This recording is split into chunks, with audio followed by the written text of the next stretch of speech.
සුබෝදෑසන කායිබෝන් සිදුනාටම අපි කලින් දවසේ අතර ඉලෙක්ට්‍රොනික විද්‍යාව යටතේ අපි ප්‍රවේශයක් ගත්තා.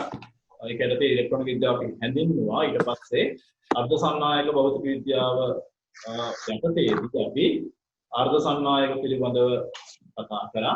ඊට පස්සේ අපි අර්ධ සන්නායකයන්ගේ සිලිකන් සහ ජර්මේනියම් අර්ධ සන්නායකවල ව්‍යුහයන් ගැන අපි කතා කරා. ඊට පස්සේ උඩ මතක ඇති නිසග අර්ධ සන්නායක පිළිබඳව අපි කතා කරා. නිසග අර්ධ සන්නායකයක් අපි කිව්වා විද්‍යුත් වශයෙන් දුර්වල සන්නායකයක් වෙනවායි කියලා. ඒ නිසා අපි නිසග අර්ධ සන්නායක ඉලෙක්ට්‍රොනික විද්‍යාවේදී ඉලෙක්ට්‍රොනික උපාංග නිපදවීම සඳහා අපි පාවිච්චි කරන්නේ නැහැ කියලා කිව්වා. ඒ සඳහා අපි ආවර්තාවකයේ තුන්වන කාණ්ඩයේ හෝ එහෙම නැත්නම් පස්වන කාණ්ඩයේ අපද්‍රව්‍ය පරමාණු මාත්‍රණය කිරීම සිද්ධ කරනවා. එහෙනම් මාත්‍රණය කරලා අපි කිව්වා එතනදී හදා ගන්නවා බාහ්‍ය අර්ධ සන්නායක කියන අර්ධ සන්නායක වර්ගය අපි හදා ගන්නවා.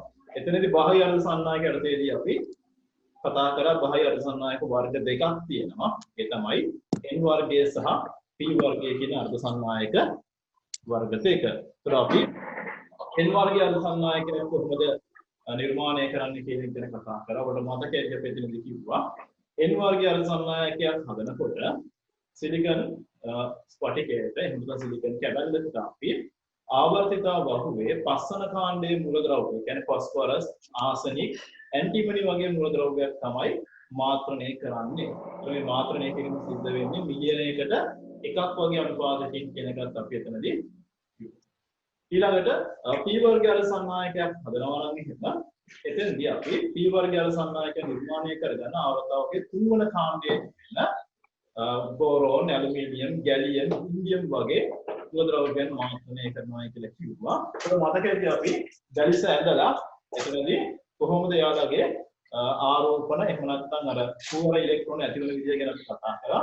උදාහරණයක් ගත්තොත් එහෙම P වර්ගයේ අර්ධ සන්නායකයක් ගත්තොත් එහෙම යාගේ සිලිකන් පරමාණුවක් වෙනුවට ඒ සමානකට බෝරෝන් පරමාණුවක් ප්‍රතිස්ථාපනය වෙනවා. බෝරෝන්ගේ අවසාන ශක්ති මට්ටමේ ඉලෙක්ට්‍රෝනත් අවසාන කවච ඉලෙක්ට්‍රෝන තුනක් තියෙනවා. ඒ තුන සිලිකන් පරමාණු තුනක් එක්ක සහසංයෝග බන්ධන හදනයි කියලා කිව්වා. එක බන්ධනයක් හදන ඉලෙක්ට්‍රෝනයක් අඩුයි කියලා අපි කිව්වා. ඒ ඉලෙක්ට්‍රෝනයේ අඩුව අපි කුහරයක් ඇතිවීම වශයෙන් තමයි හඳුනාගත්තේ. ඒ වගේම තමයි N වර්ගයේ එක්කෙනෙක්දී ආසනික් වගේ පරමාණුවක් මාත්‍රණය කරොත් මෙයාගේ අවසාන කවච ඉලෙක්ට්‍රෝන තියෙනවා පහක් තියෙනවා. ඒක නිසා සිලිකන් පරමාණු හතරක් එක්ක ආසනික් පරමාණුවක් සම්බන්ධ වෙනකොට එක ඉලෙක්ට්‍රෝනයක් අතිරික්තයි. ඒතර ඒ ඉලෙක්ට්‍රෝනය අතිරික්ත ඉලෙක්ට්‍රෝනයක් වශයෙන් එහෙම නැත්නම් නිදහස් ඉලෙක්ට්‍රෝනයක් වශයෙන් තමයි දැලිසේ පවතින්නේ. ඒ අනුව N වර්ගයේ අර්ධ සන්නායකයක ඉලෙක්ට්‍රෝන සාන්ද්‍රණය ඉහළ යන බවත් P වර්ගයේ අර්ධ සන්නායකයක කුහර සාන්ද්‍රණය ඉහළ යන බවත් අපි එතනදී කතා කරා. නේ? උතනින් තමයි අපි එදා පාඩම අවසන් කරේ. අපි බලමු අද දැන් සිට ඉදිරියට මොනවද අපිට ඉගෙන ගන්න දෙන්නේ සිද්ධාන්ත කියලා. ඒතර අපි අද කතා කරමු ඉස්සෙල්ලාම PN සංදිය ගැන. PN සංදිය. ඒතර මෙතනදී මේ PN සංදිය කියන එක අහුනොත් ඔයගොල්ලන්ට මතක් වෙනවා මෙතන. මොන දැන් P සහ N කියන දෙවර්ගයේම අර්ධ සන්නායක මේක ඇති කියලා අදහසක් එනවා. ඔව්. මේක ඇත්තටම වෙන්නේ සිලිකන් ස්ෆටික අත සිලිකන් කැබල්ලක් අරගෙන සිලිකන් ස්ෆටික කැබල්ලක් අරගෙන මොහොසින් තීරුවක් අරගෙන මේක එක පැත්තක් P වර්ගයේ විදිහට අනෙක් පැත්ත N වර්ගයේ වන ආකාරයට මාත්‍රණය කරනවා. එක පැත්තක් P වර්ගයත් අනෙක් පැත්ත N වර්ගයේ වන විදිහට මාත්‍රණය කරනවා. එහෙම නැතුව P වර්ගයේ කෑල්ලක් අරගෙන N වර්ගයේ කෑල්ලක් කරලා මේක අලවල නෙවෙයි මේ සංදිය හදන්නේ. නැත්තම් කෙනෙක්ට හිතෙන්න පුළුවන් මේක සංදියක් කිව්වම දෙන්නෙන් ජොයින් කරලා හදන එකක් නෙවෙයි. එකම නිසග අර්ධ සන්නායක ස්ෆටිකයේ වෙනස් ප්‍රදේශ දෙකක්. ඒ කියන්නේ වාහක වෙනස් කරලා මාත්‍රණය කිරීමෙන් එකිනෙකට වෙනස් ප්‍රදේශ දෙකක් හදා ගන්නවා P වර්ගයේ සහ N වර්ගයේ කියලා. අන්න එහෙම තමයි PN සංදිය නිර්මාණය කරන්නේ. ඒතර බලමු කොහොමද PN සංදියක් හැදෙනකොට එයාගේ අභ්‍යන්තරයේ ආරෝපණ කොහොමද පිළිගන්නේ කියලා. මේ තමයි PN සංදිය. මේ තමයි සංදිය P සහ N පැති දෙකට වෙන්වන මායම කියලා අපි හිතමු. P සහ N පැති දෙකට වෙන්වන මායම. එතකොට මම මෙතනදී P පැත්ත ගත්තොත් එහෙම P පැත්තේ අපි ගන්නවා මේ පැත්තේ ඉන්නේ බෝරෝන් වගේ අයන ඉන්නවානේ. බෝරෝන් අර අපද්‍රව්‍ය පරමාණු, ඒ කියන්නේ ප්‍රතිග්‍රාහක පරමාණු මේ පැත්තේ ඉන්නවා. ඒ වගේම මේ පැත්තේ බහුතර වාහකය තමයි කුවර. ඒතර මම මෙතනදී අඳින්නේ මේ පැත්තේ මම මේ ඍණ කියලා ආරෝපණයෙන් සංකේතවත් කරන්නේ මෙන්න මේ විදිහට. ඒක ලොකු ඍණ ආරෝපණයෙන් සංකේතවත් කරන්නේ අන්න ඒ බෝරෝන් වගේ තිබෙන ප්‍රතිග්‍රාහක පරමාණු අයන. ඒතර කුහරයක් මම උඩා ධන ආරෝපණයකින් සංකේතවත් කරනවා. ඒතර P පැත්තේ ඉන්න ප්‍රතිග්‍රාහක පරමාණු ටික තමයි මම මේ දැන් අඳින්නේ.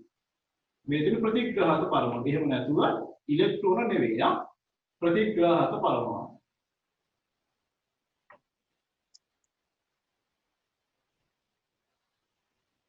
මේ තියෙන්නේ ප්‍රතිග්‍රාහක පරමාණු ටික. ඒ වගේම මේ පැත්තේ ඉන්නවනේ කුහර බහුතර වාහකයේ කුහරනේ P පැත්තේ. මෙන්න මේ මම කුහර ටික අඳිනවා. පොඩියට අඳිනවා ධන ආරෝපණයකින්. මේ ඉන්නේ කුහර.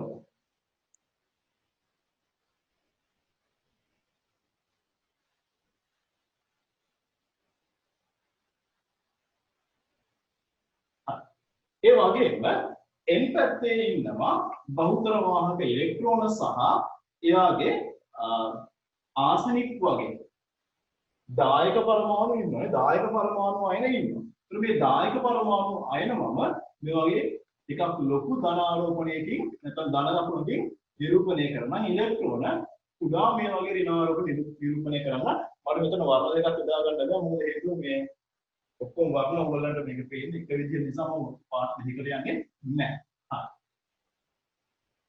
මේ තියෙන දායක පරමාණු අයන.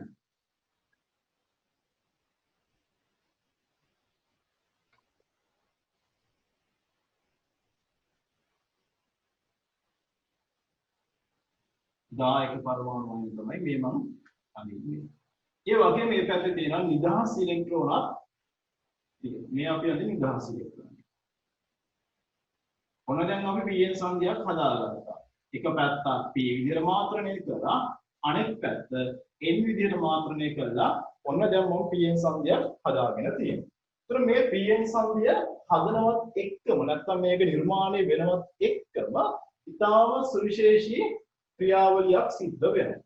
විශේෂ වැඩක් සිද්ධ වෙනවා. ඒ තමයි මේ p පැත්තේ කුහරවල සාන්ද්‍රණය වැඩි. කුහර ගොඩක් තියෙනවා. බහුතර වාහකයේ කුහර සාන්ද්‍රණය වැඩි. කුහර ධන ආරෝපිතයි. ඒ නිසා මේ සාන්ද්‍රණය වැඩි කුහර අතර එකිනෙක අතර විකර්ෂණ බල ගොඩ නැගෙනවා.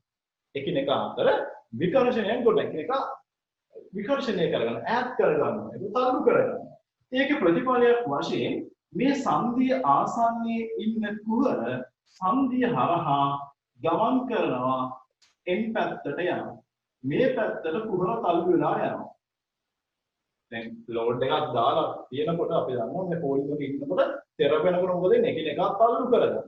ඒ වගේ මේ සංධිය ආසන්නයේ ඉන්න කුහර ටික මේ පැත්තට කට්ටිය තල්ලු කරනවා. තල්ලු කරනකොට මේ සංධිය හරහා කුහර යනවා n පැත්තට. n පැත්තට. n පැත්තේ ඔය වගේම සිද්ධියක් වෙනවා. n පැත්තේ තිබෙන ඉලෙක්ට්‍රෝන වල සාන්ද්‍රණය වැඩි. ඉලෙක්ට්‍රෝන සාන්ද්‍රණය වැඩි. ඒ වගේම ඉලෙක්ට්‍රෝන අතර ඇතිවන විකර්ෂණ බල හේතු වෙනොත් මේ සංධිය ආසන්නයේ තියෙන ඉලෙක්ට්‍රෝන සංධිය හරහා ගිහිල්ලා p පැත්තට යනවා. මේගොල්ලෝ මෙහෙම p පැත්තට එනවා. මෙයාලා p පැත්තට එනවා. හරි. ඒතර මේගොල්ලෝ කුහර n පැත්තට ඉලෙක්ට්‍රෝන p පැත්තට සංධිය හරහා මාරු වෙනවා මේ විදිහට. ඒ මාරු වෙනකොට මේන ඉලෙක්ට්‍රෝන සංධිය ආසන්නයේ තියෙන කුහර එක්ක ප්‍රතිසංයෝජනය වෙනවා. ඒ වගේ මේ පැත්තට යන කුහර සංධිය ආසන්නයේ තියෙන ඉලෙක්ට්‍රෝන අල්ලගෙන ඒකට ප්‍රතිසංයෝජනය වෙනවා. ඒකේ ප්‍රතිඵලයක් වශයෙන් මේ සංධිය ආසන්නයේ අපිට ලැබෙනවා බහුතර වාහක නොමැති ප්‍රදේශයක් අපිට හම්බ වෙනවා. බහුතර වාහක නැති ප්‍රදේශයක්. මම පොඩ්ඩක් ඒක අඳින්න. මේ තියෙන්නේ සංධිය ආසන්නයේ තියෙන දේ. परमाणु වරන්ත ප්‍රතිග්‍රාහක පරමාණු අයන ටික n පැත්තේ තියෙන මේ තියෙන දායක පරමාණු අයන මේගොල්ල සංධිය හරහා මාරු වෙලා මෙන්න මේ වගේ සිද්ධියක් වෙනවා.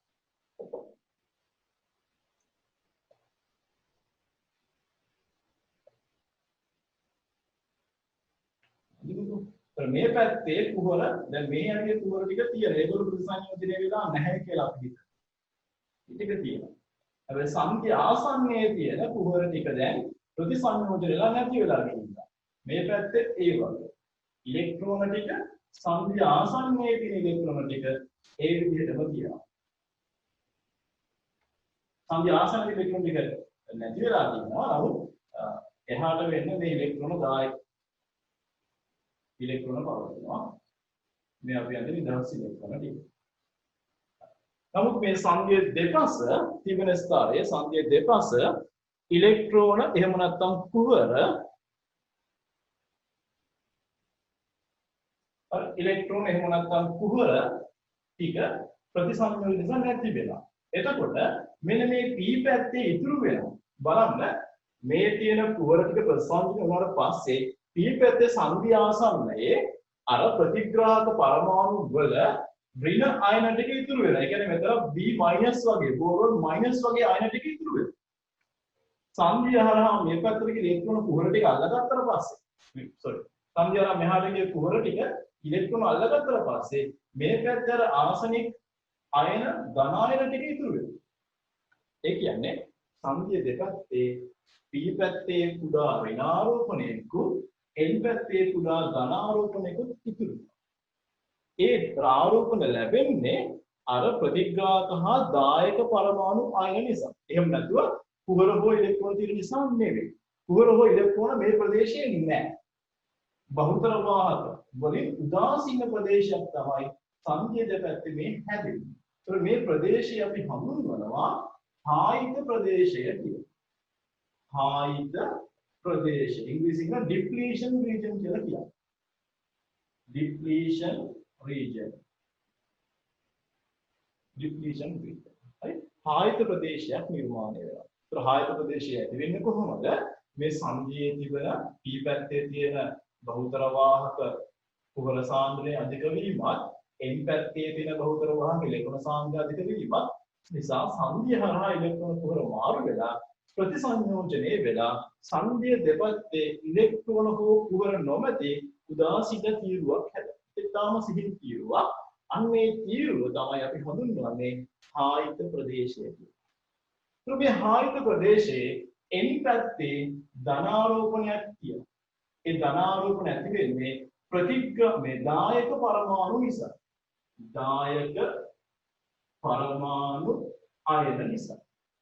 මේ p පැත්තේ තිබෙන ඍණාරෝපණය ඇති වෙන්නේ ප්‍රතිග්‍රාහක පරමාණු නිසා. ප්‍රතිග්‍රාහක පරමාණු අයන නිසා. දැන් එහෙනම් මෙතනදී p පැත්තේ සහ n පැත්තේ තිබෙන සංඛ්‍ය ආසන්නයේ තිබෙන මේ ආරෝපණ හේතුවෙන් n ඉඳන් p පැත්තට විද්‍යුත් ක්ෂේත්‍රයක් ගොඩනැගෙනවා. මේ පැත්තේ ධන ආරෝපණ ටික තියෙනවා. මේ පැත්තේ ඍණ ආරෝපණ. ඒ නිසා සංඛ්‍ය හරහා n ඉඳන් p පැත්තට විද්‍යුත් ක්ෂේත්‍රයක් ගොඩනැගෙනවා. විද්‍යුත් ක්ෂේත්‍රයක්. මේ විද්‍යුත් ක්ෂේත්‍රයේ ඇතිවීම නිසා තවදුරටත් මෙහි ඉඳන් කුහරයක් මෙහාට යනකොට විද්‍යුත් ක්ෂේත්‍රයෙන් එයාමට බලයක් යොදනවා. මෙහි ඉඳන් ඉලෙක්ට්‍රෝනයක් මෙහෙට එනකොට විද්‍යුත් ක්ෂේත්‍රයෙන් එයාමට බලයක් යොදනවා. ඒ බලය මැඩපවත්වා ගන්නවා මේගොල්ලෝ මාරු වෙනවා. ටික වෙලාවක් මේ විදිහට යනකොට මේ විද්‍යුත් ක්ෂේත්‍රයේ ප්‍රබලත්වය වැඩි වෙනවා. දැන් හායිත ප්‍රදේශයේ ටික වැඩි වෙනවා. විද්‍යුත් ක්ෂේත්‍රයේ ප්‍රබලත්වය වැඩි වෙලා එක්තරා අවස්ථාවකදී විද්‍යුත් ක්ෂේත්‍රයේ මගින් මේ පැත්තේ තිබෙන කුහර n පැත්තට යන එක වළක්වනවා. කුහර වලට යන්න දෙන්නේ නැහැ. කුහර ටික තල්ලු කරනවා ඔක්කොම. කාටවත් යන්න දෙන්නේ නැහැ. ඒ වගේ මේ පැත්තේ තිබෙන ඉලෙක්ට්‍රෝන ටික මෙහාට එන එක මේ විද්‍යුත් ක්ෂේත්‍රයේ මගින් වළක්වනවා. හරි. ඒතොර එතනින් එහාට හායිත ප්‍රදේශයේ වර්ධනයට පස්සේ තවදුරටත් මේ සංඛ්‍ය හරහා p පැත්තේ ඉඳන් n පැත්තට මේ කුහර යන්නේ නැහැ. n පැත්තේ ඉඳන් p පැත්තට ඉලෙක්ට්‍රෝන එන්නේ නැහැ. දැන් අර දෙකම මාරු වෙන එක නවතිනවා.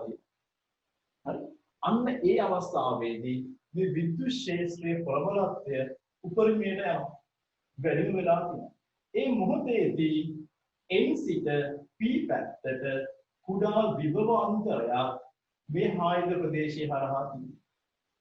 විද්‍යුත් ක්ෂේත්‍රයක් ගොඩනගෙනවා නම් විද්‍යුත් ක්ෂේත්‍රයේ තීව්‍රතාවය අපි දන්නවා අපිට ඉදිරිපත් කරන්න පුළුවන් විභව අනුක්‍රමණය කියලා. V බෙදීම T. එහෙනම් විද්‍යුත් ක්ෂේත්‍රයේ උපරිමයට යනකොට මේ N පැත්තේ ඉඳන් P පැත්තට විභවාන්තරයක් තියෙනවා. ඒක අපි හඳුන්වනවා මේ VB කියලා සංකේතයෙන් මම හඳුන්වන්නේ. මේ විභවාන්තරයේ නමක් කියනවා. ඒක අපි හඳුන්වන්නේ විභව බාධකය කියලා. විභව බාධකය. වෝල්ටේජ් බැරියර් කියලා තමයි අපි ඒක හඳුන්වන්නේ. විභව බාධකය. අපි මේ PN සංදිය හදන්න පාවිච්චි කරේ සිලිකන් ස්පටිකයක් නම් මේ විභව බාධකයේ අගය 0.7 වෝල්ට් වගේ වෙනවා. සමහර අවස්ථාවල ඔයගොල්ලෝ 0.6 කියලා දෙන්නත් පුළුවන්. මේක මතක තියාගන්න. සිලිකන් නම් මේ විභව බාධකයේ අගය 0.7ක් පමණ වෙනවා. ඒ කියන්නේ හා ස්පීඩ් PN සංදිය හැදුවට පස්සේ ආයත ප්‍රදේශයේ හරහා 0.7 වෝල්ට් තියෙනවා N පැත්තෙන් P පැත්තට කුඩා විභවාන්තරයක් සිලිකන් PN සංදිය.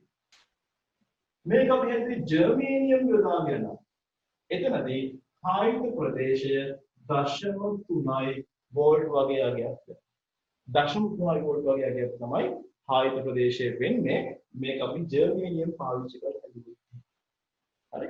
right. දැන් එහෙනම් අපි දැනගන්න ඕනේ මේක සංක්ෂිප්තය තමයි PN සංඛ්‍යාවක් හදනකොට අර්ධ සන්නායක ස්පටිකයක් අරගෙන ඒ අර්ධ සන්නායක ස්පටිකයේ එක් පැත්තක් P වර්ගයේ විදිහට අනෙක් පැත්ත N වර්ගයේ විදිහට මාත්‍රණය කිරීම සිද්ධ කරනවා. එහෙනම් මාත්‍රණය කළා පස්සේ PN සංඛ්‍යාව හදනවත් එක්කම සුවිශේෂී ක්‍රියාවක් වෙනවා.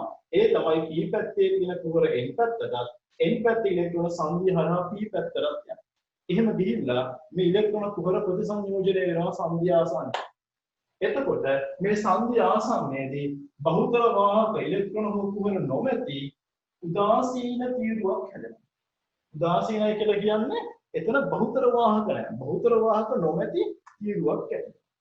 නමුත් බහුතර වාහක නැති වුණත් P පැත්තේ තිබෙන ප්‍රතිග්‍රහක පරමාණු අයන ඍණාරෝපණය නිසා N පැත්තේ තිබෙන දායක පරමාණු අයන ධනායනය නිසා එතනදී සංඛ්‍යා හරහා විද්‍යුත් ක්ෂේත්‍රයක් N සිට P පැත්තට ගොඩනගෙනවා. මේ විද්‍යුත් ක්ෂේත්‍රයේ ප්‍රබලත්වය වැඩි වෙලා එක්තරා අවස්ථාවකදී P පැත්තේ තියෙන කුහරත් N පැත්තේ ඉලෙක්ට්‍රෝනත් සංඛ්‍යා හරහා මාරු වීම සම්පූර්ණයෙන්ම නතර වෙනවා. අන්න ඒ අවස්ථාවේදී N සිට P පැත්තට විභව අන්තරයක් ගොඩනගෙනවා. ඒ විභව අන්තරය අපි හඳුන්වනවා විභව බාධකය කියලා. සිලිකන් සඳහා මේ විභව බාධකයේ අගය 0.7ක් වන අතර ජර්මේනියම් සඳහා විභව බාධකයේ අගය 0.3ක් වෙනවා. හරි. ඔය තමයි PN සංඛ්‍යාවක් නිර්මාණය කරාම සිදුවන දේ තමයි අපි මෙතනදී පැහැදිලි කරගත්තේ. එතන සංදේශ සිතමයින දුරත් එක්ක ආරෝපණ ධනත්වය වෙනස් වෙන විදිහ. ඒ වගේම සංදේශමයින දුරත් එක්ක විභව වෙනස් වෙන විදිහත් අපි අඳිමු. සංදියේ සිට මනින දුර සමග විභවය වෙනස් වීම මේ පැත්තේ විභවය. මේ මම අඳින්නේ සංදියේ මායිම. හරි. ඒ විභව වෙනස් වෙන්නේ මේ විදිහට. මෙතනින් එහාට සංදිය හරහා තියෙන විභවයේ නියතයක්. හරි. සංදිය හරහා තියෙන විභවයේ නියතයක්.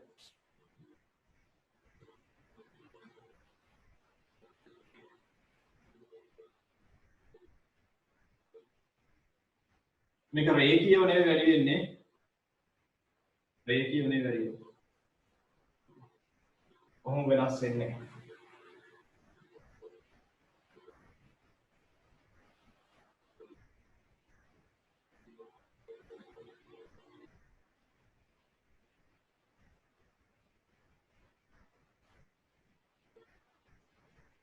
සමහර බහුවර්ණයකට අහන්න පුළුවන් මේ ටියුට් එකේ තියෙන බහුවර්ණයකට අහන්න පුළුවන් ඒ වගේ එකක්.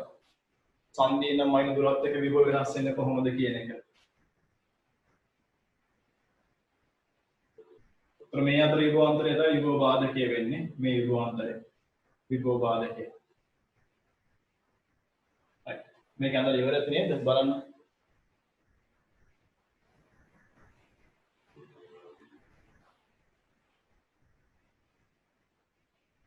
ඊට පස්සේ මම තව එකක් අහනවා විද්‍යුත් ශේෂ තීව්‍රතාවය. සන්දේ නම් මයින දුරත් එක්ක विद्युत शेष तीव्रता है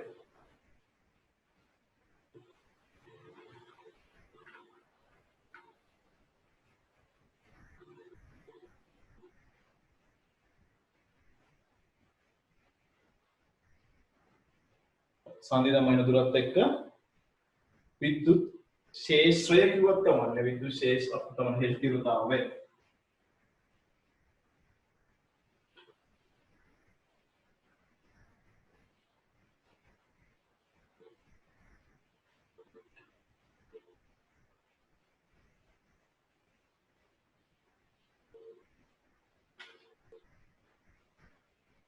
මොකද විද්‍යුත් ශේෂ්ත්‍රය වෙනස් වෙන සංදිනමයින දුරත් එක්ක.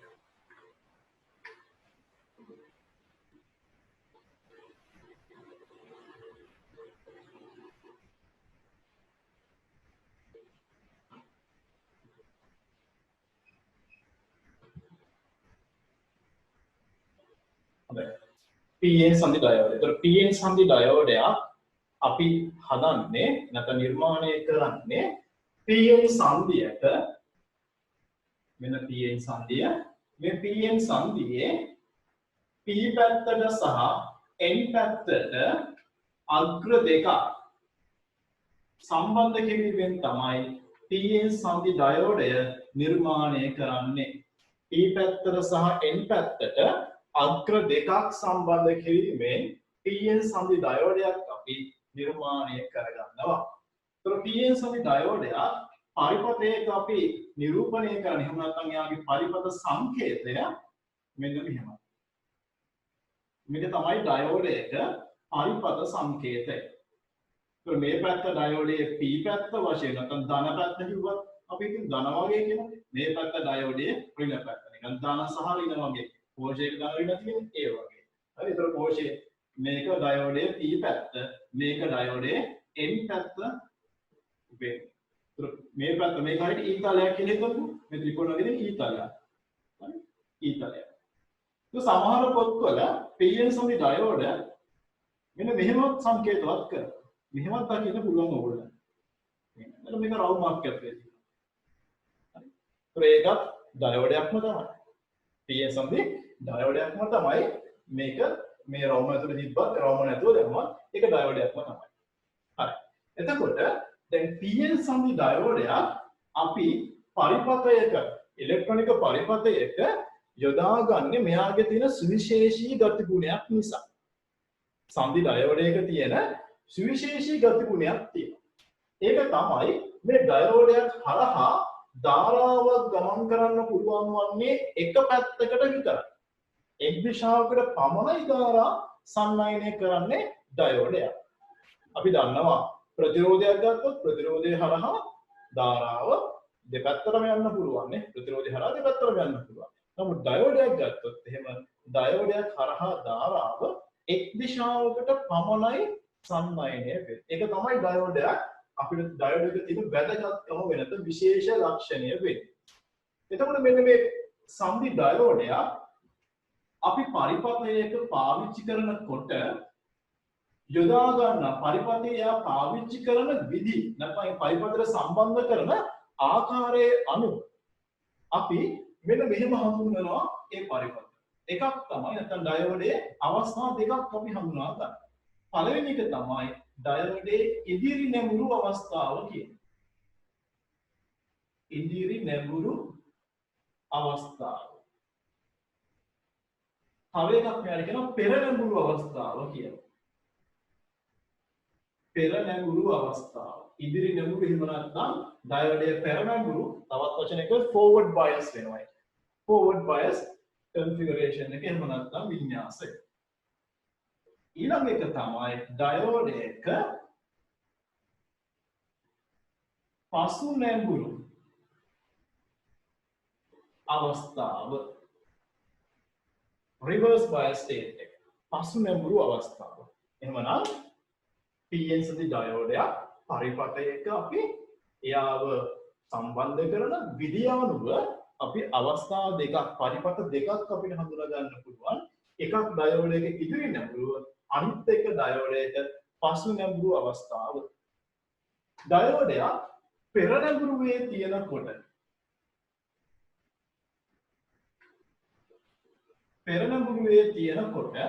එයාගේ පරිපථයට සම්බන්ධ වෙන්නේ මේ විදිහට. මෙන්න ඩයෝඩය, මේක ඩයෝඩයේ P පැත්ත, මේක N පැත්ත. ඩයෝඩයේ P පැත්ත බාහිර වෝල්ටීයතා ප්‍රභවයේ ධනාංකය. N පැත්ත බාහිර වෝල්ටීයතා ප්‍රභවයේ ඍණ අංකයට සම්බන්ධ කරලා තියෙනවා නම් අන්න එතකොට අපි කියනවා මේ ඩයෝඩය තියෙන්නේ පෙර නැඹුරු අවස්ථාවේ. කියන්නේ මේ විදිහට. ටිකක් PN සංදිය වෙන්න මේක P පැත්ත, මේක N පැත්ත. P පැත්ත කෝෂයේ ධනාංකයට N පැත්ත කෝෂයේ ඍණාංකයට සම්බන්ධ නම් අන්නේ ඩයෝඩය අපි සලකනවා ඉදිරි නැඹුරුවේ තියෙන්නේ කියලා. පසු නැඹුරු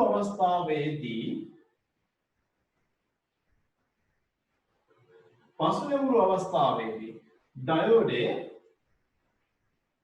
N පැත්ත කෝෂයේ ධනාංකයට සම්බන්ධ වෙනවා. N පැත්ත කෝෂයේ ධනාංකයට P පැත්ත කෝෂයේ ඍණාංකයට සම්බන්ධ වෙනවා නම් අන්න එවිට ඩයෝඩය පසු නැඹුරු අවස්ථාවේ සම්බන්ධ කරලා තියෙනවා කියලා අපි සලකන්නේ. මෙන්න මේ විදිහට. මෙන්න N පැත්ත, මෙන්න P පැත්ත.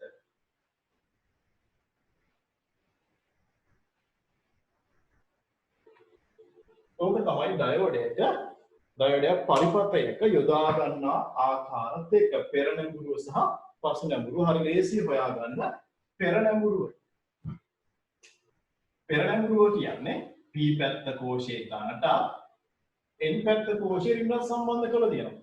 පසු නැඹුරුවේදී P පැත්ත කෝෂයේ ඍණාංකයට N පැත්ත කෝෂයේ ධනාංකයට සම්බන්ධ කර තිබිය යුතුයි.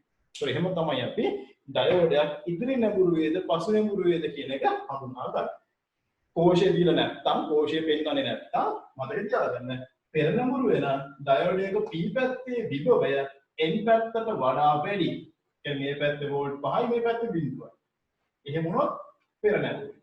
හැබැයි මේ පැත්තේ වෝල්ට් 5ක් වෙලා මේ පැත්තේ 0ක් වුණොත් එහෙම අන්න එතනදී පසු නැඹුරුවේ. මොකද හේතුව N පැත්තේ විභවය වැඩි. හරි? ඒකම තමයි අපි ඩයෝඩයක් ඉදිරි නැඹුරුවේද එහෙම නැත්නම් පසු නැඹුරුවේද තියෙන්නේ කියන එක තෝරා ගන්නේ. මම හිතන්නේ පැහැදිලි වෙන්නට ඇති ඒ කියපු කාරණේ. බලමු එහෙනම් ඩයෝඩයට ඉදිරි නැඹුරු අවස්ථාව එහෙම නැත්නම් පෙර නැඹුරුව ගැන.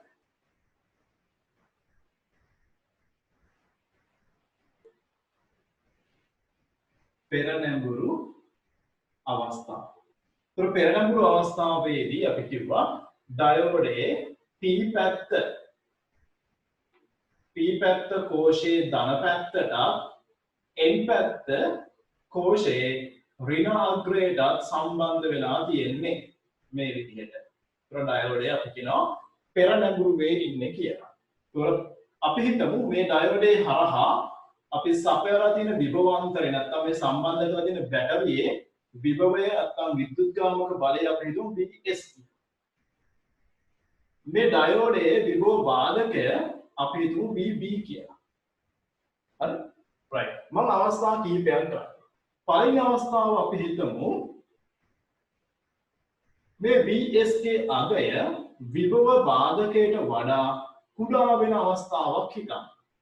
Vs ගේ අගය කුඩා. ඒ කියන්නේ මෙයා 0.7යි නම් මේක 0.7ට වඩා අඩුයි කියලා ගන්නකො මුලින් 0.7ට වඩා අඩුයි. මම අඳිනවා මොන දැන් PN සංදිය අඳිනවා. PN සංදිය අඳිනවා.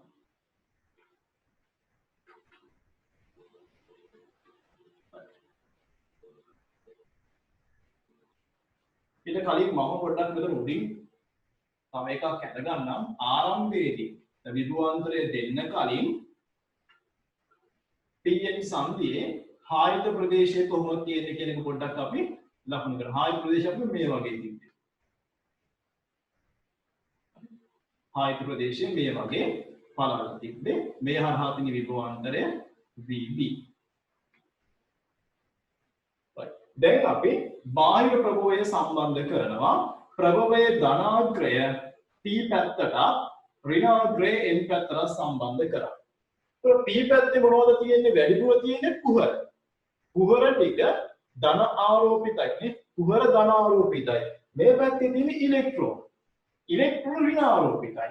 දැන් එහෙමනම් මේ ධන පැත්තේ තිබෙන කුහර මේ ධන පැත්තේ තියෙන P පැත්තේ තියෙන කුහර ටික කෝෂයේ ධනාග්‍රයෙන් තල්ලු කරනවා මෙහාට. හරි? ඒ ධනයි විකර්ෂණය කරනවනේ. එහෙනම් මේ පැත්තේ තියෙන කුහර ටික සංගීය පැත්තට තල්ලු වෙනවා. ඒකේ ප්‍රතිඵලයක් වශයෙන් මේ ආයත ප්‍රදේශය හීනි වෙනවා. දැන් මහතල තිබ්බ කෙනා හීනි වෙනවා. හේතුව මොකද? කුහර ටික කෝෂයේ ධනාග්‍රය මගින් තල්ලු කරලා. කෝෂයේ ධනාග්‍රයෙන් තල්ලු කරලා. හරි ඔය විදිහට. මේ පැත්තෙත් එහෙමයි. මේ පැත්තේ ඍණ ආරෝපණ. ඍණ ආරෝපණ කෝෂී ඍණාග්‍රයෙන් විකර්ෂණය කරනවා. ඒ විකර්ෂණය කිරීම නිසා දැන් සංගීය පැත්තට ඍණ ආරෝපණ ටික තල්ලු වෙනවා. මේ මං අඳින ඍණ ආරෝපණ අර බහුතර වාහක නිදහස් ඉලෙක්ට්‍රෝන ඒවා ඔය විදිහට සංගීය පැත්තට එයාලා තල්ලු වෙනවා. දැන් ඒකේ ප්‍රතිඵලයක් වශයෙන් ආයත ප්‍රදේශයේ මොකද වෙන්නේ? ආයත ප්‍රදේශයේ මුලින් තිබ්බට වඩා හීනි වෙනවා. හැබැයි හීන වුණාට ආයත ප්‍රදේශයෙන් නැති වෙන්නේ නැහැ. ඒකට හේතුව මොකද? මෙයාගේ විභවාන්තර නැත්නම් මෙයාගේ සැපයුමේ වෝල්ටේජතාවය විභව බාධකයට වඩා කුඩයි. එහෙනම් තවමත් මේ පැත්තවල තියෙන ශේෂ්ත්‍රය ප්‍රබලයි. ඒක අයින් වෙලා නැහැ. මේ පැත්තවල තියෙන විභවාන්තරය VB ඍණ VS කියලා විභවාන්තරයක් එන්නිදම් P පැත්තවල දැන් හට ගන්නවා. එන්නිදම් P පැත්තවල VB ඍණ VS කියලා විභවාන්තරයක් හට ගන්නවා. ඒක නිසා ආයත ප්‍රදේශය අයින් වෙන්නේ නැහැ. ඒ නිසා මේ සංධිය හරහා ධාරාවක් යන්නේ නැහැ. මේ අවස්ථාවේදී මේ PN සංධිය තුලින් ධාරා ගැලීමක් සිද්ධ වෙන්නේ නැහැ. අපි යනවා දෙවැනි අවස්ථාවට. VS සමානයි VB ට. දැන් මේ කියන්නේ ආයත ප්‍රදේශය නැත්නම් මේ විභව බාධකයේ අගය සමාන වෙලා තියෙනවා සැපයුම් වෝල්ටේජ් ධාරාවේ. එහෙනම් දැන් මොකද වෙන්නේ? මේකෙන් ධන ආරෝපණ ටික මෙහාට තල්ලු වෙලා මේ පැත්තේ ඍණ ආරෝපණ ටික මෙහාට තල්ලු වෙලා දැන් සංධිය දක්වාම තල්ලු වෙනවා. මෙන්න සංධිය දක්වාම තල්ලු වෙනවා. ඒ කියන්නේ ආයත ප්‍රදේශය සම්පූර්ණයෙන්ම අයින් වෙනවා. අයින් වෙලා වෙනවා. ආයත ප්‍රදේශයේ අයින් වුණාට තවම මෙයා හරහා ධාරාවක් යන්නේ නැත. මොකද ආයත ප්‍රදේශය අයින් වෙන එක විතරයි වෙන්නේ. ධාරාවක් යවන්න මේ සංධිය හරහා විභවාන්තරයක් කියනෝනේ. දැන් විභව බාධකයයි අර බාහිරින් එන සබ්බිමේ වෝල්ටේජතාවය දෙක සමාන නිසා මේක කැන්සල් වෙලා යනවා. මොකද හේතුව දැන් කියන්නේ VS එකේ දශම හතක් වුණොත් එහෙම VB දශම හතයි මෙහාට දශම හතක් තියෙනවා මේ පැත්තට දශම හතක් තියෙනවා. ඔය දෙක කැන්සල් වෙනවා.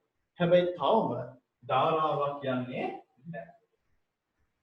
ධාරාවක් යන්නේ නැහැ. ඒ කියන්නේ ඩයෝඩේ ඉදිරි නැඹුරුවේ තිබ්බ පළියට ධාරාවක් යන්නේ නැහැ. එයාව පෙර නැඹුරු වුණා කියලා ඒ පළියට ධාරාවක් යන්නේ නැහැ. එහෙනම් ධාරාවක් යන්න නම් මෙන්න මේ තුන්වෙනි අවස්ථාව තෘප්ත වෙන්න ඕන. ඒ කියන්නේ VS ගේ VB ට වඩා වැඩි වෙන්න ඕන. සිලිකන් නම් අපි දෙන වෝල්ටේජතාවයේ අගය 0.7ට වඩා වැඩි විය යුතුයි. ජර්මේනියම් නම් 0.3ට වඩා වැඩි වෙන්නට ඕන. මේ සංධිය හදලා තියෙන ඩයෝඩේ හදලා තියෙන්නේ සිලිකන් නම් 0.7ට ජර්මේනියම් නම් 0.3ටත් වඩා වැඩි වුණොත් විතරයි ධාරාවක් ඩයෝඩේ හරහා යන්නේ. හරි.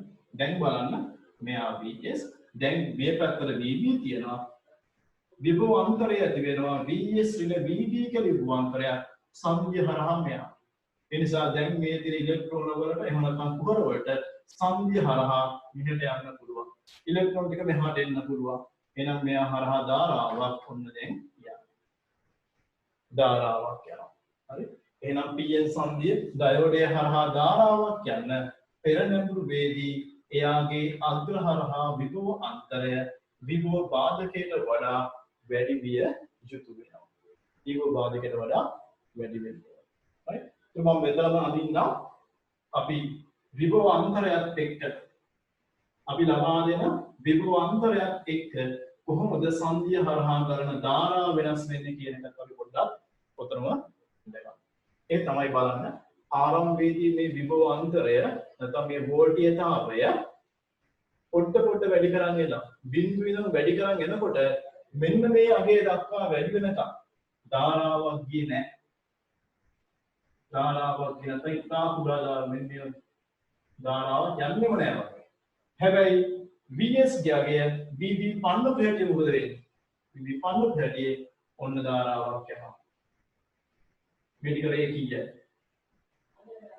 කොහොමද ධාරාවක් යනවා? මේක දික් කරාම මේක අපි කියන ධනටිය කියලා. මේක ධනටිය.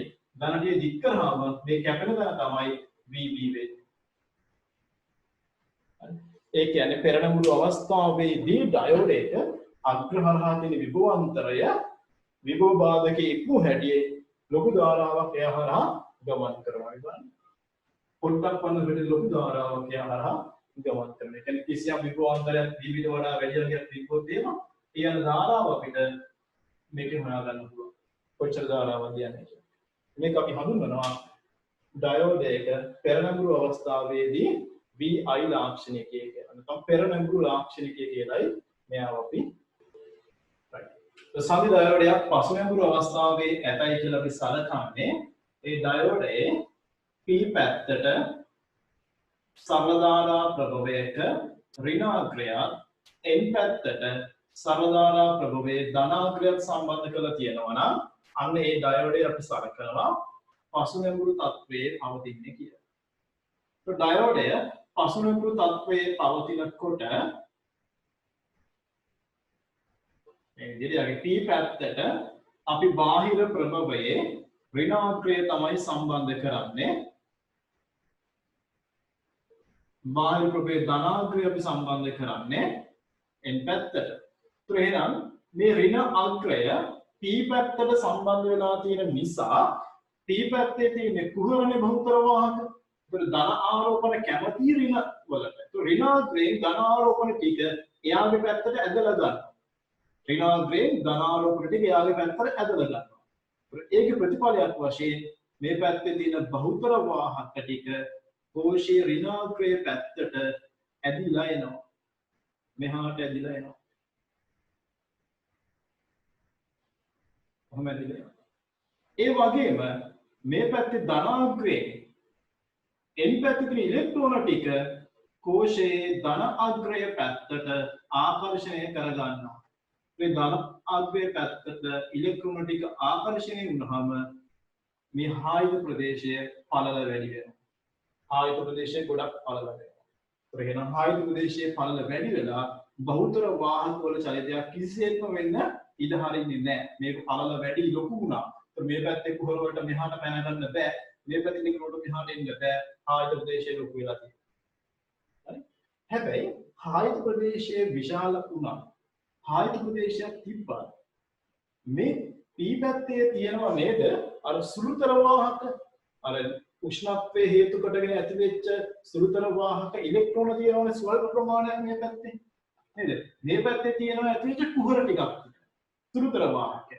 ඒතර මේ පැත්තේ ඉන්න ඉලෙක්ට්‍රෝනයක් සංධි හරහා යන්නවොත් එහෙම විභවාන්තරයේ තියෙන්නේ N ඉඳන් P පැත්තට. මේ පැත්තට තමයි විභව බාධකය තියෙන්නේ. ඉලෙක්ට්‍රෝනයක් මෙතෙන්ට ආවොත් විද්‍යුත් ක්ෂේත්‍රයේ තියෙන මේ පැත්තනේ. එහෙනම් ඉලෙක්ට්‍රෝනය මත බලය ඇති වෙන්නේ ක්ෂේත්‍රයට විරුද්ධව. එහෙනම් මේ පැත්තේ තියෙන සුළුතර වාහක ඉලෙක්ට්‍රෝන වලට සංධිය තියෙන්නේ ඉදිරි නැඹුරුවක්. පසු නැඹුරුවක් නෙවෙයි. බාධාවක් නෙවෙයි උදව්වක්. එහෙනම් ඒ සුළුතර වාහක ඉලෙක්ට්‍රෝන වලට මෙහාට පයින්න පුළුවන්. මේ පැත්තේ ඉන්න සුළුතර වාහක කුහර වලට විද්‍යුත් ක්ෂේත්‍රය මගින් දෙන්නේ තල්ලුවක්. ඒ නිසා ඒ සුළුතර වාහක කුහර වලට සංධිය හරහා මෙහාට එන්න පුළුවන්. හරි? ඒකෙන් අදහස් වෙන්නේ පසුනැඹුරු අවස්ථාවේදී බහුතර වාහක සංධිය හරහා නොගියට සුළුතර වාහක වලට ස්වල්ප වශයෙන් කරන සුළුතර වාහක වලට සංධිය හරහා මාරු වෙන්න පුළුවන්. අන්නේ සුළුතර වාහක චලිතය හේතු කොටගෙන පසුනැඹුරු අවස්ථාවේදී සංධිය හරහා ඉතා කුඩා ධාරාවක් යනවා. ඒ කියන්නේ මයික්‍රෝ ඇම්පියර් ප්‍රමාණය වගේ කුඩා ධාරාවක් සංධිය හරහා යනවා. කුඩා ධාරාවක් යනවා. හරි? ඒක අපි සාමාන්‍යයෙන් නොගිනි හැකි තරම් කුඩා ධාරාවක් කියලා සැලකන්නේ. ඒ කියන්නේ පසුනැඹුරු අවස්ථාවේ ධාරාවක් යන්නේ නැති තරම්. හරි? කුඩා ධාරාවක් යනවා. ඒක අපි හඳුන්වනවා කාන්දු ධාරාවක් කියලා. පසු සංතෘප්ත ධාරාව කියලා මේක හඳුන්වනවා. පසු සංතෘප්ත ධාරාව.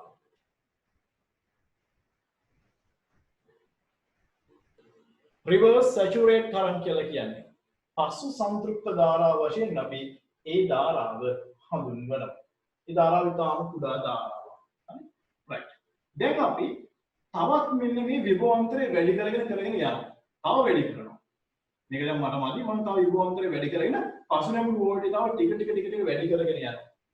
අනිත් පසුනැඹුරු වෝල්ටේජ්තාවයේ ටික අපි වැඩි කරගෙන යනකොට එක්තරා අවස්ථාවකදී එක්තරා වෝල්ටේජ්තාවයකදී මේ pn සංධිය හරහා ලොකු ධාරාවක් ක්ෂණිකව යනවා. ලොකු ධාරාවක් ක්ෂණිකව යනවා. කපාර නිකන් අර ස්වරූප කඩාගත්තා වගේ නැත්නම් අර බැම්ම ගැඩුවා වගේ කපාර ලොකු ධාරාවක් සංධිය හරහා යනවා. ඒ ලොකු ධාරාවක් ක්ෂණිකව යනකොට මේ සංධිය රත් වෙනවා. රත් වෙලා මේක පිච්චිලා යනවා. රත් වෙලා පිච්චිලා විනාශ වෙලා යනවා. එතනින් එහාට මේ pn සංධි ඩයෝඩය අපිට භාවිතයට ගන්න බැරි වෙලා යනවා. අන්න ඒ විභවය ඒ කියන්නේ මෙයා හරහා පසුනැඹුරු අවස්ථාවේදී ලොකු ධාරාවක් යනකොට අග්‍ර හරහා තිබෙන පසුනැඹුරු වෝල්ටීයතාවය අපි හඳුන්වනවා ඩයෝඩයක බිඳ වැටුම් වෝල්ටීයතාවය කියලා. බිඳ වැටුම් වෝල්ටීයතාවය. breakdown voltage එක. බිඳ වැටුම් වෝල්ටීයතාවය කියලා කියන්නේ. ඒක සිලිකන් කෙනෙක්ට නම් සාමාන්‍ය ටිකක් ලොකු වගේක් තියෙනවා. 75ක් විතර වෙනවා වෝල්ට් පසුනැඹුරු වෝල්ටීයතාවය. බිඳ වැටෙන සිලිකන් ඩයෝඩයක්. ජර්මේනියම් ඩයෝඩයක් නම් ඒක සාමාන්‍යයෙන් වෝල්ට් 30ක් විතර වගේ අගයක්. හරි. 75ක් වෙන සිලිකන් වගේ කෙනෙක්ට ජර්මේනියම් කෙනෙක් 30ක් වෙන්නේ. ඒතර අපි අන්දොත් මේ සිලිකන් වලට සහ ජර්මේනියම් වල සාමාන්‍ය තත්ත්වයේ තිබෙන සාමාන්‍ය ඩයෝඩයක Vi ලාක්ෂණිකයේ මෙන්න සිලිකන් වලට මෙහෙම ඉදිරි දෙමුළු අවස්ථාවේදී මෙන්න සිලිකන් හරි මේ තමයි මිලිවැටුම් වෝල්ටේජ්තාවය සාමාන්‍ය 75 වෝල්ට් වගේ වෙනකොට මෙතන 0.7 වෝල්ට් නේ ලොකු ධාරාවක් ගිහලා ඩයෝඩය පිච්චිලා යනවා එකපාර ලොකු ධාරාවක් ජර්මේනියම් වලට ගත්තොත් එහෙම ජර්මේනියම් ඩයෝඩයක් සඳහා ඔන්න මේක 0.3 වෝල්ට් වගේ වෙනවා ජර්මේනියම් ඩයෝඩයක් සඳහා මේක 30ක් විතර වෙනවා වෝල්ට් ජර්මේනියම් ප්‍රායෝගික ඩයෝඩයක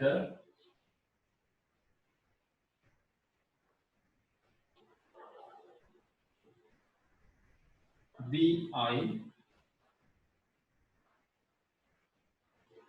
ලාක්ෂණික සාමාන්‍යයෙන් පාවිච්චි වෙන ප්‍රායෝගික ඩයෝඩයක විභවාන්තරය සහ ධාරාව අතර ප්‍රස්ථාරය මෙන්න මේක ටිකක් ස්ලෝප් එක වෙන්නේ ඊළඟට පසුනැඹුරු අවස්ථාවේ කුඩා කාන්දු ධාරාවක් යනවා ඊළඟ එක්තරා අවස්ථාවකට පස්සේ මේක ටිකක් දිගට එන්න ඕනේ මම පරිමාණයට එන්ද මේ පැත්ත දශම ගණන් එන්නේ මේ පැත්ත 0.7ක් වගේ මේක 75ක් යන එක දිගට වදින්න ඕනේ එහෙම වදින්න යන්න මම නිකන් තර වශයෙන් අදින්නම් ඊළඟ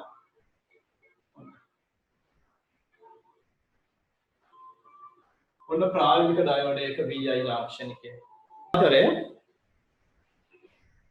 ප්‍රායෝගික ඩයෝඩයක Vi ලාක්ෂණිකය අපි ඊට පස්සේ බලමු පරිපූර්ණ ඩයෝඩයක් ගැන. පරිපූර්ණ ඩයෝඩය.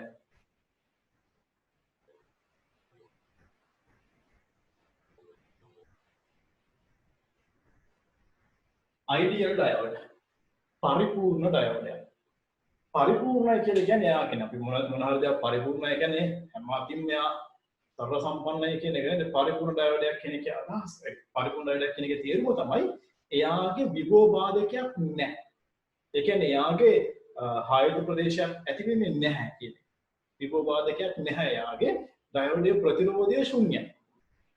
අභ්‍යන්තර ප්‍රතිරෝධයක් නැති විභව බාධකයක් නොමැති ඩයෝඩයක් අපි හඳුන්වනවා පරිපූර්ණ ඩයෝඩයක් කියලා. ඒතර ඒ වගේ ඩයෝඩයක් කරා විභවාන්තරයක් ඇති කරපු ගමන් ධාරාවක් යනවා. අර වගේ 0.7ක් ඉක්මවන්න අවශ්‍ය වෙන්නේ නැහැ. විභවාන්තරය ඇති කරපු ගමන් එයා හරහා ධාරාවක් ගමන් කරනවා. විභවාන්තරයක් කියන්නේ මෙන්න මේ වගේ අපි ගත්තොත් එහෙම.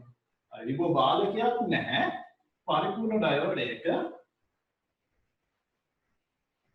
ධාරාව පොඩ්ඩක් විභවාන්තරයක තිබ්බ ධාරාව අපරිමිත ධාරාවක් යනවා. විශාල ධාරාවක්. ඒ වගේම පසුනැමුණු අවස්ථාවේදී අග ප්‍රතිරෝධය අපරිමිතයි අනන්තයි.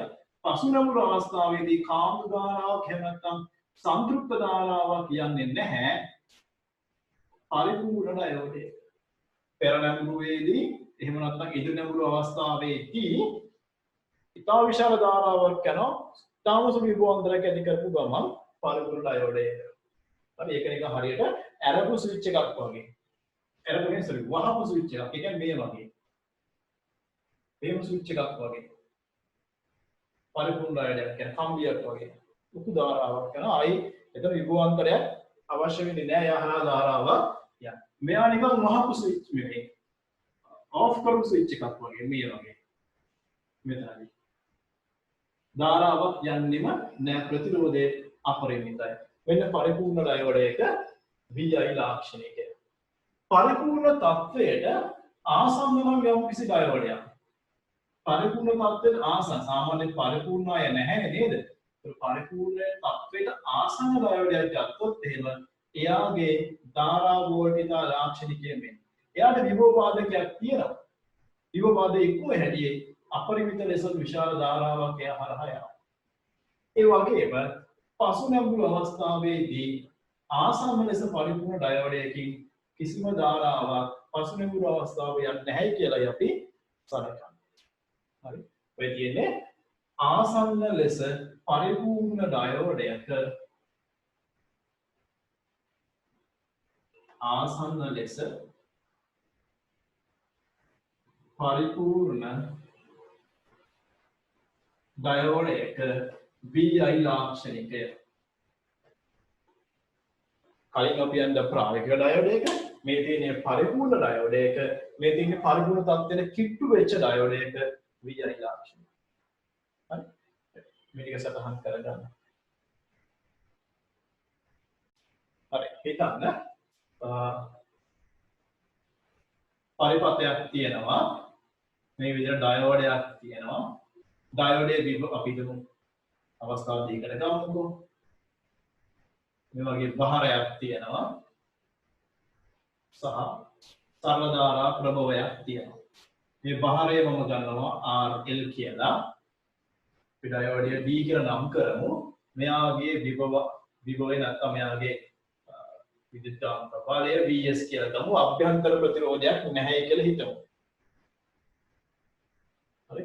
අභ්‍යන්තර ප්‍රතිරෝධයක් නැහැ කියලා අපි සලකමු. right. පළවෙනි අවස්ථාව අපිට කියනවා පළවෙනි අවස්ථාව ඩයෝඩය පරිපූර්ණ ලෙස සලකලා මේ භාරය හරහා යන ධාරාවයි භාරය හරහා තිබෙන විභවාන්තරය හොයන්න කියනවා. හරි. දෙවෙනි අවස්ථාව තමයි ඩයෝඩය සිලිකන්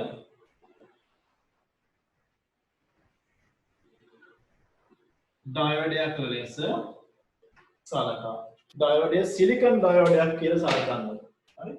සිලිකන් ඩයෝඩයක් ලෙස සලකන්න.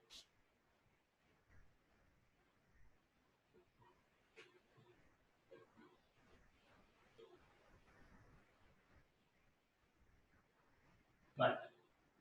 එතකොට දැන් ඩයෝඩයක බීජයින ලාක්ෂණිකයේ දිහා බැලුවහම අපිට පේන දෙයක් තමයි ඩයෝඩයක් ඕම් නියමය පිළිපදින්නේ නැහැනේ. ඕම් නියමය පිළිපදින V = IR වෙන්නේ බෑ. ඒ කියන්නේ විභවාන්තරය සහ ධාරාව අතර ප්‍රස්ථාරය මූල ලක්ෂ්‍යය හරහා යන එක්කෙනෙක් වෙන්න ඕනේ. එහෙම එකක් අපිට ආවේ නෑ. මූල ලක්ෂ්‍යය හරහා යන ප්‍රස්ථාරයක් ලැබුණේ නෑ. ඒක ඩයෝඩයකට ඕම් නියමය දාන්න බෑ. හැබැයි ඩයෝඩයක් අපිට මෙන්න මෙහෙම යම් පරිපථයකට තුල්‍ය කරගන්න පුළුවන්. ඒ කියන්නේ හිතන්නකො මේ පරිපථයේ ඉන්න මේ ඩයෝඩය මට තුල්‍ය කරගන්න පුළුවන් මෙන්න මේ වගේ. මේ ඩයෝඩය හරියට බලන්න මෙයා හරහා තියෙන මේ පැත්තට විභවාන්තරයක්. මේක පරිපූර්ණ එකක් නෙවෙයි නම් යාගේ ප්‍රතිරෝධකුත් තියෙනවා. ඒ නිසා ඩයෝඩය පරිපූර්ණ එකක් නොවේ නම් මේ ඩයෝඩයේ සහිත පරිපථය මෙන්න මේ වගේ පරිපථයකට මට සමාන කරගන්න පුළුවන්. හරි? මේ තමයි විභව බාධකය VB, මේ ඩයෝඩයේ ප්‍රතිරෝධය R. ඔය වගේ කොටසක් කියලා අපිට හිතන්න පුළුවන්. හරි? එහෙම අපිට උපකල්පනය කරන්න පුළුවන්. ඒ වගේම ඩයෝඩයේ පරිපූර්ණ එක්කෙනෙක් නම් එයාගේ ප්‍රතිරෝධයක් නැහැනේ. විභව බාධකයකුත් නැහැ. පරිපූර්ණ ඩයෝඩයක් නම් ප්‍රශ්නයක් නැහැ. හැබැයි ඩයෝඩයේ ප්‍රතිරෝධය දීලා නැත්තම් ප්‍රතිරෝධය ශූන්‍ය නම් අන්න එයාව අපිට මෙන්න මේ වගේ කෙනෙක් හිතන්න පුළුවන්. ප්‍රතිරෝධයක් නැහැ. හැබැයි මතක තියාගන්න මේ කෝෂයක් කියලා ගත්තට ඩයෝඩයකින් ධාරාවක් යන්නේ නැහැ එළියට. ධාරාවක් යට ඇති කරන්නේ බෑ කෝෂයක් වගේ යන. ඒක නිකන් යන පාරේ තියෙන විදුලියමක බල ප්‍රොපෙලරට විභව අන්තරයක් කියලා සලකන්නේ. මේ නිකන් අපි යන්නේ නැත්නම් හිතයි යනවා. ඩයෝඩයක් කියන කෝෂයක් නේ. එහෙනම් ඩයෝඩයක් සම්බන්ධ කරලා බල්බයක් අග්‍ර දෙක හරහා ඩයෝඩයක් සම්බන්ධ වෙනවා බල්බේ පත් වෙන්න ඕනේ. එහෙම වෙන්නේ නෑ යා. විදුලියමක බලයක් ඇති කරන් ඩයෝඩයට බෑ. මම මේ නිකන් ගණන් හදන්න අපිට මේ ඩයෝඩය තුල්‍ය කරගන්න පුළුවන් පරිපථයක් කිව්වේ. හරි? right. ඒක දැන් මේ සර් එතකොට පූර්ණ වුණොත් එහෙම කිසි ගැටලුවක් නැහැ ඩයෝඩේ නිකන් මෙයා තිබ්බත් නෑ වගේ. ඒයි වැඩක් නෑ ඩයෝඩ පරිපූර්ණ එක නෑ කවුද කම්බියක් තියෙනවා. එහෙනම් පළවෙනි අවස්ථාවේදී ඩයෝඩේ පරිපූර්ණ මේ භාරය හරහා තිබෙන විභව අන්තරය මෙයා හරහා තියෙන සම්පූර්ණ විභව අන්තරය මේ අපි දෙන සරල ධාරා වෝල්ටීයතාවයේ විභවයට සමාන වෙනවා. විභවයට සමාන. Vs වෙනවා. මේක හරහා විභව වැස්මක් නැහැ. මේ තුල ඩයෝඩේ පරිපූර්ණ නම් එයා හරහා විභව බාධකයක් නැහැ. මේක නිකන් කම්බියක් තිබ්බා. මේ පරිපූර්ණ කෙනෙක් නම් පරිපූර්ණ කෙනාට තුල්‍ය පරිපථය මොන කිව්වොත් මේක පරිපූර්ණ නම් මේක මෙහෙම කම්බියක් වගේ. එහෙනම් කම්බියක් වගේ. හරි ප්‍රතිරෝධයක් නැහැ. විභව අන්තරයක් නැහැ. right. එතකොට පරිපූර්ණ V out කියන්නේ V out කියන්නේ Vs ට සමානයි. ඊට පස්සේ අපෙන් අහනවා මෙයා කියන ධාරාව. ධාරාව හොයන්න එහෙනම් අපිට RL ට ඕම් නියමය දෙන්න නම් හරි නේද?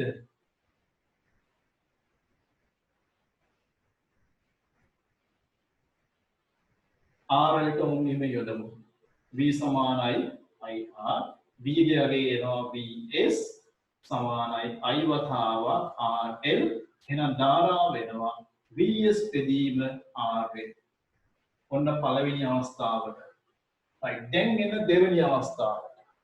දෙවෙනි අවස්ථාව කියන ඩයෝඩයේ සිලිකන් කියලා. එහෙනම් මේ පරිපථය මට තුලනය කරගන්න පුළුවන් මෙන්න මේ වගේ කොටස.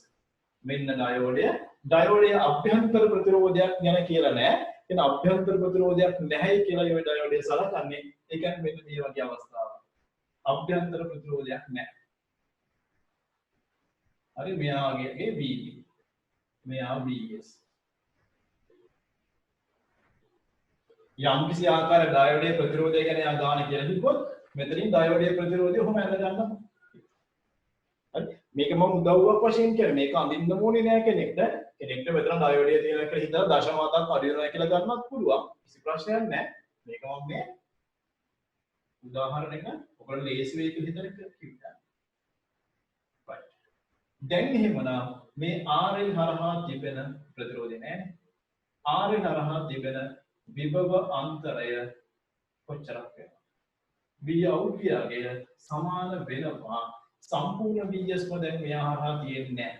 මේක හරහා යනකොට මෙතනින් VB කියලා විභවයක් අඩු වෙනවා. ඒක ඩයෝඩයේ විභව බාධකයේ අගය අඩු වෙනවා. Vs ඍණ VB සිලිකන් නම් VS ඍණ 0.7ක් අඩු වෙනවා. සිලිකන් මේක VS ඍණ 0.7යි. ඔක තමයි භාරය හරහා තියෙන විභවාන්තරය. ඊට පස්සේ ධාරාව අපෙන් අහනවා. ධාරාව අපි ගමු I' කියලා. මෙයාට අපි කර්චෆ් දාන්න පුළුවන්. එහෙම නැත්නම් මේ හරහා විභවාන්තරය හොයලා අපිට ඕම් වීමේ දාන්න පුළුවන්. හරි. විභවාන් ධාරාව හොයනකොට අපිට එන්නේ VS සමාන මෙයා හරහා විභවයස්න VB ධන IRL කියලා එන්නේ. I' හරි මේ කර්චෆ් දැම්මොත් VS ඉන්නවා මේ පැත්තට අනිත් පැත්තට ඉන්නවා VB ඒක මම සමාලෝකනේ එහා පැත්තට ලිව්වා IR මෙතේ I' වතාවක් R VS ඍණ 0.7 සමානයි I' වතාවක් RL එහෙනම් කරන ධාරාව මම මෙතන I' කියන්නේ භාරය හරහා තිබෙන විභවාන්තරය බෙදන්න භාරය හැබැයි ඔක තමයි ධාරාව. ඒ සරලව කියන්නේ ඩයෝඩයක් තියෙනකොට ඩයෝඩය පරිපූර්ණ නෙවෙයි නම් විභව බාධකයක් තියෙනවා නම් ඩයෝඩය හරහා යනකොට විභවාන්තරය අඩු වෙනවා. විභව බාධකයට සමාන සංඛ්‍යාවකින් අඩු වෙනවා. සිලිකන් නම් මෙහා හරහාදී 0.7ක් අඩු වෙනවා. මේක හරහාදී 0.7ක් මෙතන 15යි නම් මෙතෙන් දෙනකොට 14.3ක් වෙනවා. ඩයෝඩ දෙකක් දාලා තිබ්බොත් එහෙම 0.7 දෙකක් අඩු වෙනවා. 1.4ක්. ඩයෝඩ 10ක් දාලා තිබ්බොත් එක පේදියට 0.7 10ක් අඩු වෙනවා. වෝල්ට් 7ක් අඩු වෙනවා. එහෙමයි වෙන්නේ. හරි ඩයෝඩයේ ප්‍රතිරෝධයක් තිබ්බොත් එහෙම ඩයෝඩයේ අභ්‍යන්තර ප්‍රතිරෝධයක් ගැන කියලා තිබ්බොත් එහෙම මතක තියාගන්න විභව බාධකයට අමතරව තව යත් එක්ක ප්‍රතිරෝධයක් තියෙනවා. ඒතර යහරා යනකොට ඕම් නියමයට IR ප්‍රමාණයකින් විභවාන්තරය අඩු වෙනවා. ඒකත් සලකන්නට වෙනවා. දැන් මේ ගානේ ඩයෝඩයට අභ්‍යන්තර ප්‍රතිරෝධයක් නැති නිසා අපිට කෙලින්ම විභව බාධකයක් අඩු කරලා ගන්න.